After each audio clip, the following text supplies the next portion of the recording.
So I recently got to drive the JMC Touring, and we're doing it right here at the Cebu Drive Fest, organized by Autocentral Group Cebu. Huge thanks to them for letting us take this one out for a spin. This is actually my first time driving the JMC Touring, and it's quite an interesting vehicle. So let's start off with a quick walk around before we head out on the road. From the outside, the JMC Touring immediately reminds me of the Ford Transit series of vans. The model we have today is the long wheelbase version, and it's quite a large vehicle. It stretches to almost 6 meters long, or about 20 feet, and stands nearly 2.6 meters tall. I really like what JMC did with the front grille. It gives the Touring a rugged, aggressive look. The headlights are halogen, but the overall design feels modern and well put together. We've got convex side mirrors that extend outward for better visibility, which is definitely useful when driving something this long. Entry to the back passenger area is through sliding doors on the right side, which feels solid and easy to operate. Down below, the Touring rides on a set of 215/75 R16 light truck tires on steel rims. And something that honestly surprised me, JMC equipped it with the front and rear disc brakes, where most vans of this size usually have drums at the back. At the rear, we get barn-style doors for the luggage area, and I also noticed rear parking sensors, a very welcome feature for a vehicle of this size.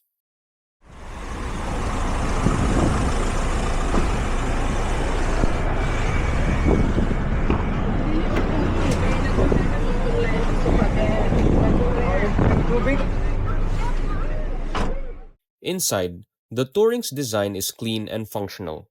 Some might argue that this van is meant for commercial use, but according to JMC's website, it's actually classified under the passenger vehicle lineup, separate from their utility or public transport options. The dashboard layout is simple but well balanced between function and form. The seats are fabric with manual adjustment, but comfortable enough for long drives. Up front, there are 6 air conditioning vents across the dash, which is a lot if you think about it, and that's definitely appreciated in hot climates like the Philippines. The long wheelbase variant actually sits 3 people in front, including the driver. The steering wheel looks modern, with basic audio controls for radio and volume. Some markets reportedly get cruise control, but I'm not sure if that feature is available in our local units. The infotainment system is a 10-inch LCD display. It's said to support phone connectivity and rear camera viewing, though I didn't get to personally try them out during this test. There's a cigarette lighter port and an actual power outlet on the dash. I couldn't confirm the voltage, but it's a nice touch to have both. You'll also find plenty of compartments and storage areas all around the cabin. Moving to the rear, the Touring in this long wheelbase configuration can seat up to 14 passengers in total.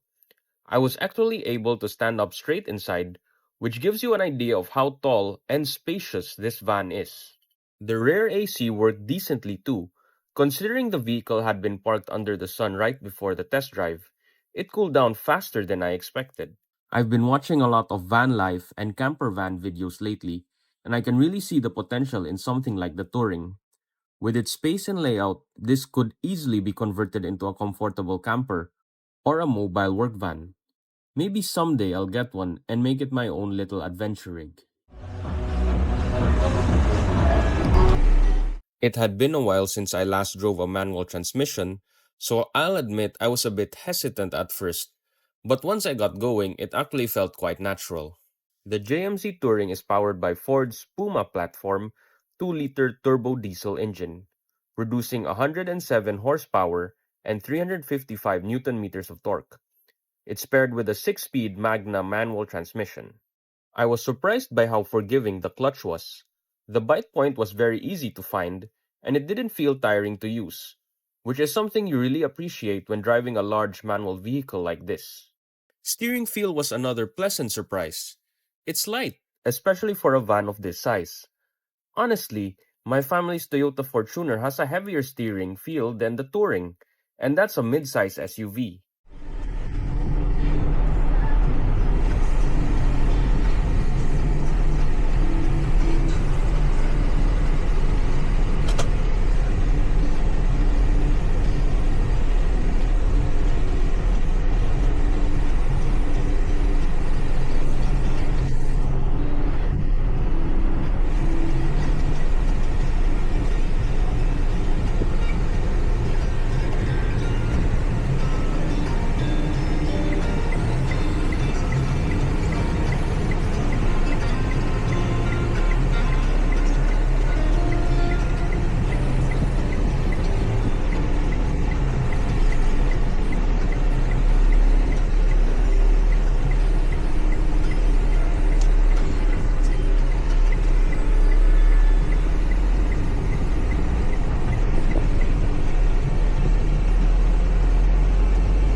Taking a look at the instrument cluster, the JMC Touring uses a fully analog setup, with a tachometer on the left, a speedometer on the right, and a small information screen in the middle showing your basic vehicle data.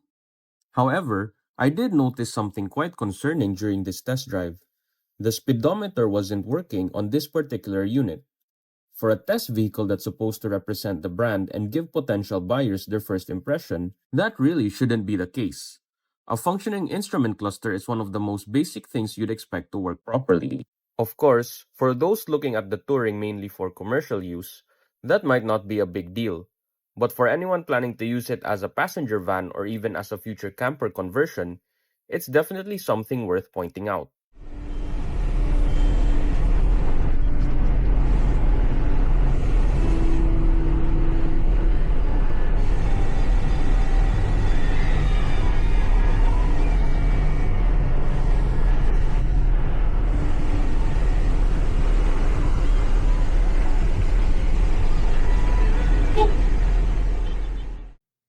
Acceleration felt decent for what it is, though we weren't carrying the van's full passenger capacity.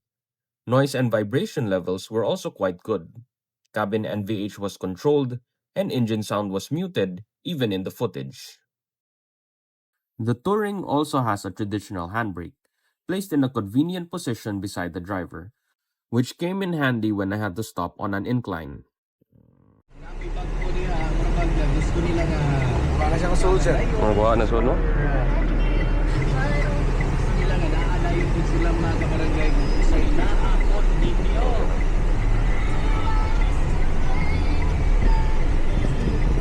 Orang uban gani kay labuan pa. Wala ko'y pagtubaron na.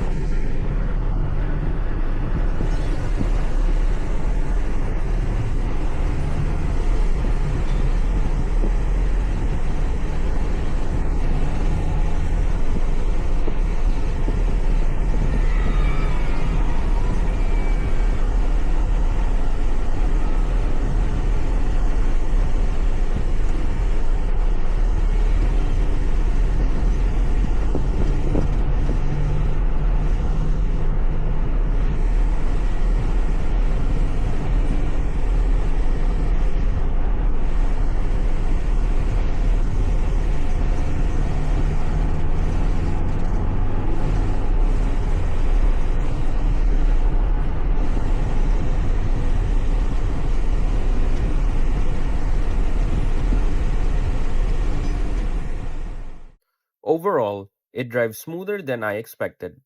Definitely a solid impression for a first drive. And that wraps up our quick POV test drive of the JMC Touring. Big thanks again to Autocentral Group Cebu and Cebu Drive Fest for the opportunity to check out this van. I think JMC did a great job blending practicality, comfort, and size in one package. Whether you're looking for a passenger hauler or something to convert into your own van life project, the Touring is definitely worth a look. If you enjoyed this video, don't forget to like, subscribe, and stay tuned for more POV test drives here on the channel. Thanks for watching, and I'll see you in the next one. Pataasay kung ganito. Ang pagdang bubot na, maabot na. Naon sa mga nga di man magpalupit, Pops. Ikanitukan ang DJ. Maritas Gilmarda, suyaon, tayo ang center, Pops. Ika na rin si Cynthia Taitan, ha? Orag takilid na ng sender, ano ba magsulong? Bisan, or basin makauyab si Vivian ba? Niya makaibaw ang sender, niya na ay laki sa unit A.